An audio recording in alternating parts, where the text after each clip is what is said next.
This Tajweed course is taught phonetically, and as we're going along we will add more detail to increase the understanding. So for example, this is the letter Alif, and you will see in book 1 Alif with this little sign on it. That sign is a fatah. So instead of traditionally saying Alif, fatah, a, we will teach the child a.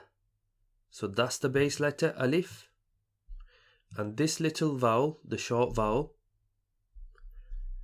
together it will give the a sound, because it becomes too much for young children to say Alif, fatah, a. Now when you move on, you may see Alif with this sign, and that's a kasra.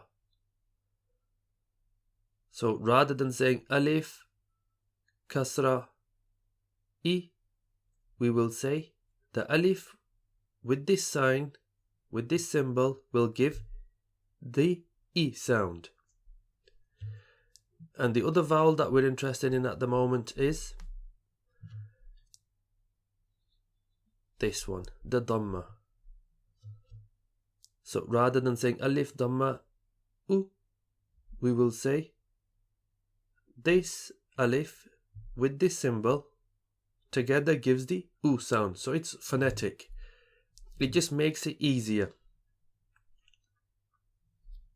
And then as you're going along, you can deepen the understanding by adding extra information rather than causing confusion at the beginning.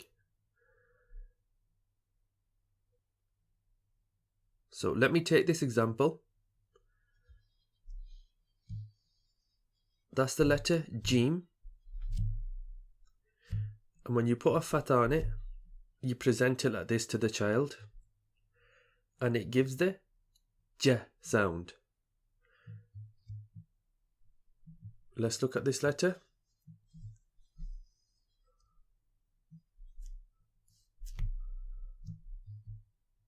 That gives the Kha sound.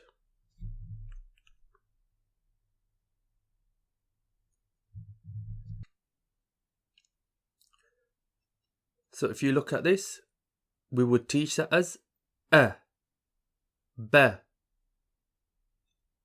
instead of teaching it as Alif, Fatah, A, Ba, Fatah, Ba, because that understanding can come at a later stage.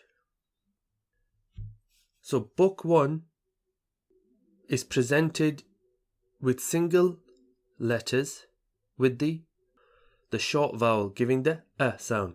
Ba, A, Ba. In book 2, we then start joining the letters. So Ba, Da can be written as Ba, Da. Ba, Da can be written and joined together like this to give the Ba and the Da. In book 3, we introduce the Kasra, and it gives the I sound. And as we go through the books, we keep introducing more and more. So for example, we also introduce the Dhamma to give the U sound, the short vowel U. So then you move on to Ba, Bi, Bu. And because we've introduced the joined up letters, the focus is on the sound and not trying to learn the sound and the different forms of letters.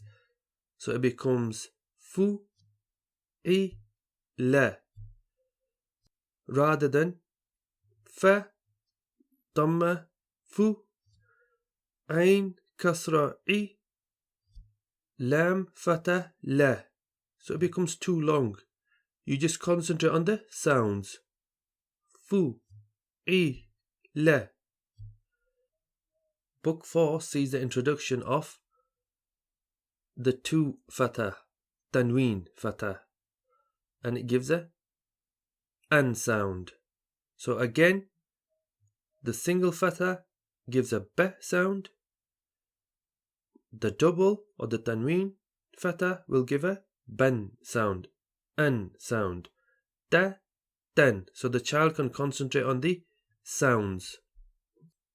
In book 4, we will also be introduced to the long vowels. So if you have a kasra followed by a ya sakin, it gives, instead of a b sound, it gives an e sound. Fatha followed by a ya with a sakin, instead of giving a sound, it gives a sound. So b na, bay na. So again, the child will be taught that these together merge and produce one sound.